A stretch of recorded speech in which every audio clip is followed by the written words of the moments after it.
Bonjour les enfants, bienvenue à Potterville, la plus belle gare du monde. Bonjour, bonjour, vous avez fait un bon voyage? Bon, tant mieux. Eh bien, débarquez, faites attention à la marche, par exemple. Puis suivez mon oncle Tout-Tout, puis si vous êtes bien sage, ben mon oncle Tout-Tout va vous raconter une belle histoire. Hein? Vous vous demandez comment ça se fait que mon oncle Tout-Tout est devenu chef de gare? Ben, je vais vous raconter comment j'ai eu cette idée-là. Mes amis, ça, j'étais bien jeune à l'époque. J'étais, mon Dieu, un petit garçon qui venait tout juste d'avoir 9 ans, peut-être. Je me souviens bien. Pour mon anniversaire, j'avais évidemment reçu de très beaux cadeaux de la part de mes parents et de mes amis. Hein? Quand c'est notre fête, les parents et les amis nous donnent des cadeaux. Mais celui qui m'avait cependant le plus impressionné, c'était un petit train de bois que mon grand-père, que vous connaissez bien, puisqu'il vient faire son tour à la gare, grand-père coûte que coûte. Mon grand-père m'avait sculpté pour moi ce petit train-là dans du bois de pin.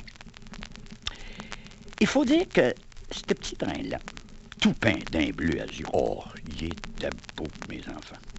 Ce petit train-là avait quelque chose de bien spécial. Il était en effet doué d'un pouvoir magique. Probablement que c'était l'oncle Tom qui m'avait donné ce pouvoir-là. Eh oui, les amis, d'un pouvoir magique qui allait me permettre de vivre une aventure fantastique en faisant, tenez-vous bien, un merveilleux voyage sur la Lune. Hein? Qui parmi vous aimerait pas faire un voyage sur la Lune? Ben moi, j'ai été chanceux, j'ai eu l'occasion de le faire. Voici comment ça s'est passé exactement. Mon grand-père m'avait révélé, en me donnant le train, qu'il pouvait m'amener en voyage où je voulais. Mais pour ça, il me suffisait de le fixer en me couchant et de dire tout haut où je désirais aller. Et si en m'endormant, je pensais très fort à ce lieu-là où je voulais aller, ben je pouvais être certain que le train m'y conduirait au cours de la nuit.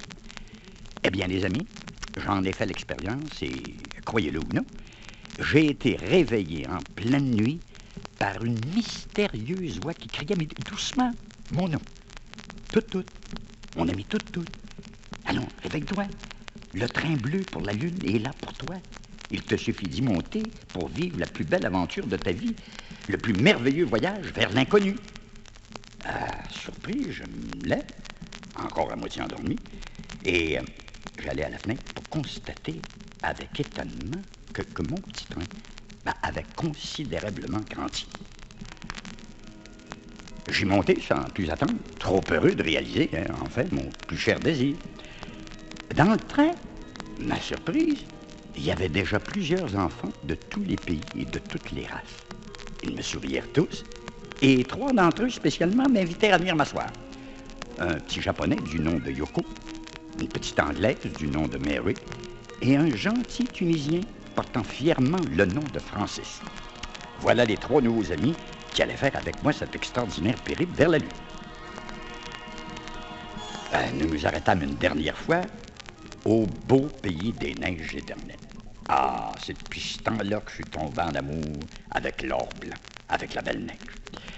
Nous sommes arrêtés là pour faire monter un petit Esquimau du nom de Gavik, qui semblait tout surpris d'avoir tant de compagnons de voyage. Puis le train quitta tout à coup la terre ferme pour s'envoler dans le ciel étoilé. Plus nous montions et plus nous sentions grandir en nous un sentiment de bonheur intense et une impatience à peine retenue de voir cette lune qui était le but ultime de notre randonnée. Mes enfants, le paysage extérieur était absolument fantastique. Non, mais essayez de vous imaginer ça, là, les amis. Un train bleu qui vole dans une nuit constellée d'étoiles. Nous étions tous rivés à nos fenêtres pour ne rien manquer de ce spectacle à la fois mystérieux et fascinant. Des étoiles qui ressemblaient à des lampadaires démesurément grands. Une nuit si bleue que notre train s'y confondait. Et puis cette lune qui nous apparut tout à coup comme un grand cercle d'or. Oui, mes enfants, la lune. Nous étions enfin rendus à notre destination. Le train s'arrêta bientôt, et la voix mystérieuse qui m'avait invité à monter à bord du train nous demanda cette fois d'en descendre. Un grand quai de verre était là pour nous permettre d'effectuer un premier contact avec celle dont nous avions si souvent rêvé. Et tout à coup, un petit vieillard vient à notre rencontre. Il se présenta à nous en disant qu'il était le gardien de la Lune et qu'il venait vérifier s'il n'y avait pas d'adulte avec nous. le vieil homme nous apprit que la Lune était un royaume réservé aux enfants et que jamais un adulte, à part lui et le roi, évidemment, n'y avait mis les pieds. Le gardien, que nous baptisâmes spontanément Monsieur Lunatique, nous fit visiter une charmante petite ville, la seule d'ailleurs sur toute la Lune, qui nous étonna par sa transparence de verre. De loin, elle semblait froide et triste, mais à mesure que nous approchions, elle reprenait vie et semblait se nourrir de nos rires et de nos cris admiratifs devant tant de splendeur.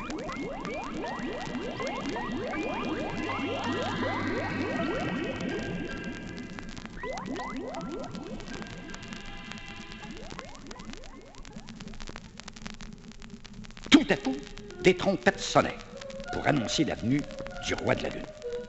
Ce dernier fit son apparition dans un grand manteau de velours noir. Malgré son sourire invitant, il était plutôt impressionnant de sa personne.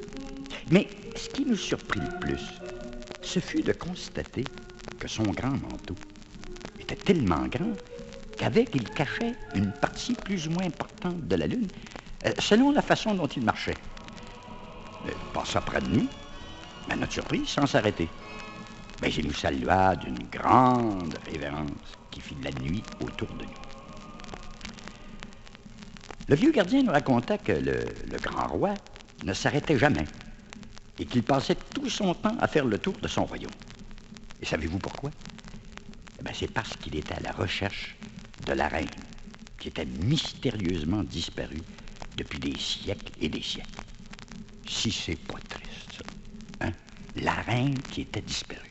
Alors le roi, qui était toujours en amour avec cette reine-là, on peut dire que c'était un roi qui avait de la patience. Ça faisait des siècles et des siècles qu'il tournait autour de la Lune pour essayer de retrouver cette dulcinée. Le vieil homme avait une voix si douce, et la nuit qu'avait laissé le roi sur son passage nous invitait si bien au sommeil que, oh mon Dieu, nous nous mîmes tout le monde à broyer. Et on eut à peine le temps de revenir au train pour dormir sur le chemin du retour.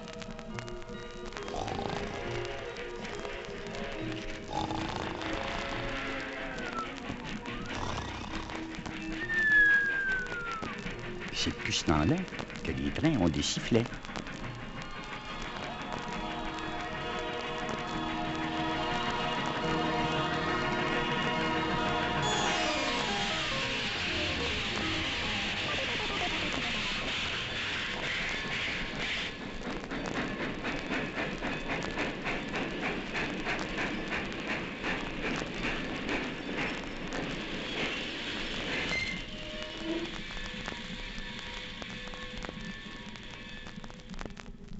À mon réveil, imaginez-vous si je suis étonné de me retrouver dans mon lit.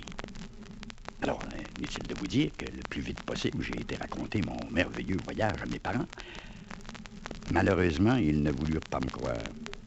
Ils me firent comprendre que j'avais dû rêver. De toute façon, dirent-ils, la Lune n'est pas de verre. Ici, on n'en voit parfois qu'un croissant. C'est sûrement pas à cause du manteau du roi. Alors, imaginez-vous, j'ai été déçu. Puis même, il faut l'avouer, un peu triste, quand je retournais dans ma chambre pour réfléchir à tout ça. Mais quand je suis entré dans ma chambre, j'eus alors la merveilleuse surprise de découvrir sous mon oreiller une magnifique petite pierre de lune, ronde et transparente, qui brillait comme des diamants.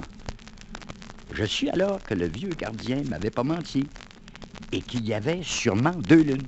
Et c'est ça que mes parents ne savaient pas. Il y avait celle des adultes, qui est triste et laide, et celle des enfants, si belle et si étrange que seule la transparence du rêve pouvait y conduire. Hein, mes enfants, si c'est pas une belle histoire. Eh bien, c'est depuis ce temps-là que mon oncle Tout a décidé de devenir chef de gare.